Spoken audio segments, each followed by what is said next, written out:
Told the guys in the locker room, you know, I think everybody in that locker room puts a lot into this and works really hard and sacrifices a lot. So the first thing I'm going to say is enjoy winning. A lot goes into this, and we're hard on these guys, and I can be the devil sometimes to them, but I'm going to let them enjoy a win tonight because they got their first one under their belt, and I'm proud of that and happy about that. I'm going to be positive on the first night. That's what I'm going to do. I'm going to be positive, okay? But when it hits midnight, I'm going to go being negative because we got a lot we got to work on. But 2 for 16 for 3 for them, I thought that was really good.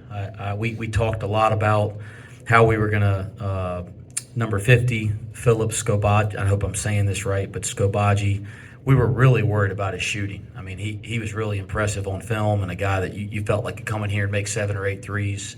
And we made a big emphasis on how we were going to try to run him off the line. And I was really proud he's over 3 tonight. He didn't even get many looks. We were really concerned about Jaden Brownell shooting. He's over 4 from 3. So I liked how we guarded the three-point line. I thought we had some really good defensive possessions at times. So you hold them under 60, you're pleased with that. We did not defend the rim well. I think you guys saw that. I think some of it, we maybe broke down a little bit, letting the ball get to the middle when we shouldn't have. We didn't come over and help and make plays, blocking and making people miss enough. That's some stuff we're going to get to in film. I was disappointed in that. I thought if we'd have defended the rim a little better, it could have been a nice defensive night. But that'd be the stuff that we really got to get back to the film and try to learn from. Offensively, when you go 5 for 25 from 3, and most of them are really clean, good looks, the right shots, and you still win by double figures, you're pretty dang happy as a coach. Those are the good wins because we're going to be a good shooting team. And, man, I thought there was some really, really good looks that just didn't go, and especially there in the second half where we could have really broke it open. So 5 for 25, you don't like that, but you win by 11 and you shoot 5 for 25, that's a good sign because it means you did some other things well. I wasn't really pleased with our rebounding guys. I think this has to be a great rebounding team. We've showed that we have the ability to do that at times in the preseason. And so, you win the boards 39-36, but let's be honest. I mean, they're not really crashing hard. I was really disappointed. We gave up 6 rebounds, offensive rebounds to them. And, I thought that was just sometimes missing box outs, being a little lackadaisical when the shot goes up. So I was disappointed in that. And I thought we could have had more than 10. I mean, we had like 3 offensive rebounds early in the game, and it felt like we didn't get another one forever. So we got to crash the board a little bit there. But all that said, it's good to get the first one under our belt.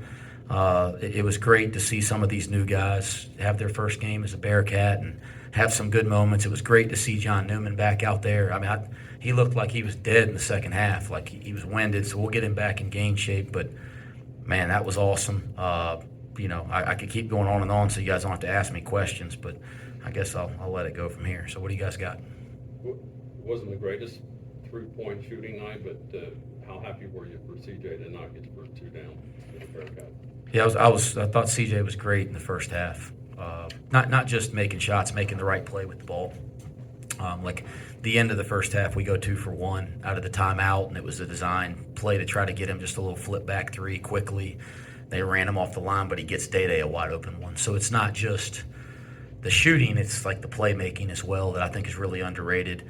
And I thought he was terrific at times. He scared me to death when he looked like he might have gotten hurt there in transition. So I'm glad he's fine. I think he probably told you guys the same thing. But he's going to be really important to this team. You guys can see that, I'm sure. Right. Go ahead. You didn't have great offensive nights from Vic and from Seamas. Is it a benefit to see them have to work through that on night one where 2 guys that they're counting on kind of didn't have it going from the field and they're still able to put up 70, 69? Yeah, I thought that was, like I said, 5 for 25, and it wasn't the best offensive night for Seamas or Vic. And we know they're good off. I mean, you guys have all seen it here. Vic's a really good offensive player, and Seamas is proving good offensive player in the Big East for 2 years. We've seen it a whole summer in preseason. So I'm not worried about them. That's actually a good sign. They're going to be fine. I'm not worried about that at all. That was good for to see the other guys. Yeah, it was good that you can see there's some firepower, right? You can see there's some firepower on the floor, and it wasn't our best offensive night. I do think the one thing offensively that I liked is we got some stuff in transition. Like especially in the second half, it's like the game kept going on and on. Like we finally broke through and got down to the rim and transition a little bit and put some pressure on the rim. So I like that. 15 points for Day tonight. Just thoughts on his first game as a Bearcat. You know, a freshman and junior college point guard. I just like seeing those guys get their first game under their belt. You know, and I mean, I can think, you know, I thought Day was Day at times, right? He's going to make a lot of plays. He's good, guys. Like, I think that's pretty clear. You know, but he's got some things he's got to learn quickly at this position. Like, this is playing point guard at this level is very difficult. He's got some things he's got to learn quickly. Jizzle looked like a freshman at times defensively, and I think he's going to be able to learn a lot from this tape because a lot of his mistakes resulted in baskets. But I think it was good for him to get those minutes, and he's going to have a great freshman year. But it is going to take a little bit of time to kind of get used to this level of basketball where the attention to detail. So, you know, both of those guys, like, there's going to be a lot to learn from this film. There's going to be a couple good things for both of them. But they're the right kids. Like, they're going to be fine. They just got to grow quickly for us. When CMOS is struggling there up until the second half, what are your conversations with him like? Is it, you know, better shot selection? Is it just keep shooting it? Where do you stand on that? I mean, CMOS, like, played in, like, the top division in Germany. He's played for national teams, Lithuania and Canada. He played 2 years in the Big East. Like, he doesn't need a lot of conversations in the middle of the game. He's, like, a very mature basketball player. He's played, like, very high-level basketball. He knows, right? I think I didn't like the leap and leaner floater he shot when he got run off the line there late in the second half, and I said something about that. But he knows he's a really good offensive player. He's going to have a really good year. I got no concerns about him big picture, and he's an unselfish player. So, yeah, there's a couple shots I didn't like, and, you know, he didn't have his best night. He's going to be fine.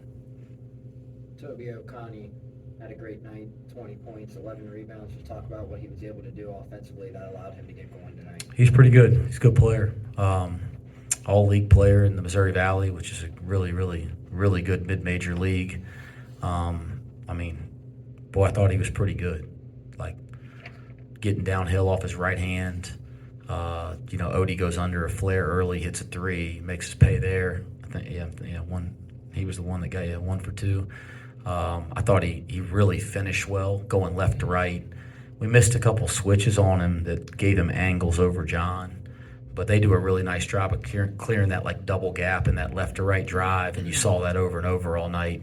We made some errors there that we'll get back to on the film, but he's a good player. Like, he's a legit talent at 6'8" and skilled, all that kind of stuff. He'll have a great year in the Missouri Valley. Just like a whole, you guys scored their bench 30-4. So how big was that unit tonight? Yeah, again, I thought everybody that we have 9 guys on our rotation right now. There's a couple guys sitting over there, guys, that deserve to be out in that court, and that'd make us a lot more dynamic. But we have 9 guys on our rotation, and they're all contributing, and they're all going to contribute this year, and they're all going to be important to our team. We have good depth. How much tangibly did you see from Dan and his progression that he's had just over this summer? Does it look like he was playing just really together and really confident? Well, first off, with Dan, I mean, you know, you look down, he has 8 rebounds, and I think that we talked about rebounding here a minute ago, and I mean that really provides something for this team, is the way he rebounds the ball. He's been our best rebounder on the perimeter the entire preseason, and he was that way again tonight. His evolution as a player is significant. I mean, if you think about him the first week of the season last year to now, I mean, he's taken significant steps forward. The neat thing about Dan is he ain't even scratching the surface yet. Like, I just think he was here last year, he's here now, and I think he can get way up there. So he's got a long way to go, but I am proud that he keeps growing and improving. He's going to be incredibly important to this team. I think everybody knows that. Just the coach's decision on Ray tonight. Yeah, Ray's going to be fine, guys. Ray's going to be fine. 20 points off turnovers tonight. How do you feel your depth and pressure affected them? Yeah, again, there's a lot of stuff that first night, we got a win under our belt. That felt pretty good. And I'm going to be positive tonight. Okay, I'm going to be positive. Now, I'm not going to be positive in 30 minutes, okay, when we start watching this film. But one of the things that was good was the 20 turnovers that you mentioned. I mean, I'm sorry, the 15. 20 points off. 20 points 15 turnovers there. So we forced 15 turnovers. That was good. And then being able to convert some of those was important to us. 2 more questions. You talked about a guy in John Newman earlier. He kind of set the tone there early. He gets the chase down block, and then he beats the man baseline for the two-handed slam. Just talk about everything he's been through and how happy you are to see him back healthy as a head coach. Well, he went baseline and dunked it. I said, welcome back. You know, I said that to him when he ran off the floor. It was pretty good. No, I love John Newman. John Newman's a Bearcat. Everybody that watches him knows that. Now, he was gassed in the second half. And I took him out in the first couple minutes of the second half because he just looked like, and when John Newman's not playing hard, something's not right. And it was just that he was really, really tired. But we were really cautious with him and C.J. Frederick throughout the preseason. So John's probably not in the best shape yet, but he'll get there quickly. But it's good to see him moving like John Newman and starting to find his offensive rhythm as well. You've seen him, but you think the crowd was surprised by Day-Day's film? I couldn't tell you what the crowd thought of it. I can tell you that I've seen it, and we saw that in recruiting, and he's explosive, guys. He's an explosive player. So I don't know what people thought. I have no idea. I'm not thinking about that during the game. I will say about the crowd tonight, I love to see those end zones full with our students. Boy, that was great. That was great. We got to have the best student section in the country. I think we can here. And to see those end zones full tonight, that was awesome. I hope we get that every night here in Fifth Third. So really appreciated our students tonight. All right, thanks, Coach. I want to say one more thing. It's bittersweet when you win and 2 kids that you think deserve to play are sitting in street clothes. It's bittersweet. And those 2 dang kids deserve to be playing. It ain't right. It ain't right. So I'm happy I am that we won the game. I feel like hell. I feel bad for those 2 kids. And yes, our team would be different with them. Yes, that's true. And I'll recognize that would make us a better team. And heck, I want us to be a better team. But those 2 dudes, they deserve to be playing basketball. I cannot see what it serves to keep. I don't know what it serves to keep them from playing basketball. What purpose does it serve? They're in good academic standing. They're good students. They're great kids. They followed rules and guidelines that were provided them. I don't know who it serves for them not to play. All I know is what it does to them as kids, and it's not good. That was a really hard night for those 2 kids. But I wish somebody would tell me who it's helping for them not to be playing basketball. What purpose is that serving? All the stuff we got in college athletics, all the changes, what purpose is it serving for Aziz and Jamil to not be playing college basketball? Why do they deserve that? What point's trying to be made here? What point? 7 guidelines. They meet all 7. I'd tell you about it, but that's personal information. But I can tell you emphatically, it's 7 for 7. And I don't know what purpose it serves for them to be sitting. I'm trying to hold my tongue while we wait on this appeal, but what are we waiting on? These 2 deserve to play basketball. And yes, that would make our team better, and I can recognize that. But you guys don't get to see how it's affected them. It's awful. It's awful. Basketball is not like coaching. You can coach till you die. Basketball, you only get to play so many years, man. We're taking a year away from them. I don't understand. I don't know what purpose that's serving. So, yes, I'm excited about the win, but that's the bittersweet part. And, man, those kids are struggling, and it ain't right. And I'm going to keep standing up for them because it is not right. And, yes, it'll make us a better team, but more important than that, it ain't right.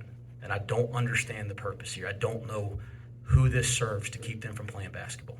All right, thanks, guys.